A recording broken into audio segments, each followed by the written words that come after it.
है। वो सारे चाहते हैं इंतखाबात को मुतनाज़ बनाकर ऐसा माहौल बनाया जाए जिससे 9-10 मई की तारीख को दोहराया जाए।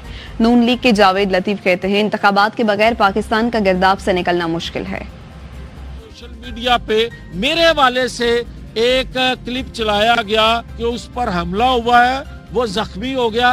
मैं आपके सामने खड़ा हूँ यार, आज जो सहूलतकारी हो रही है और उसका जो लीड कर रहा है वो चकवाल की अजीम शख्सियत जो खुद को कहती है और दुनिया कुछ उसके बारे में और कहती है, वो सारे मिलके चाहते हैं कि या तो इलेक्शन को इतना मुतनाज़ा बना दिया जाए, एक माहौल बना के 9-10 मई की तारीख को दोबारा दोहराया जाए, या जमहूरियत थोड़ी बहुत जिस तरह की भी चल रही है इसको भी समेट के मार्शल लॉ की तरफ बढ़ा जाए। वो चाहते हैं कि अदारे जो हैं वो और कौम आमने सामने खड़ी हो जाए। इलेक्शन के बगैर पाकिस्तान का गिरदाब से निकलना मुश्किल है, मगर एक सोच ऐसी है कि पाकिस्तान को इस दलदल में ही रखा जाए।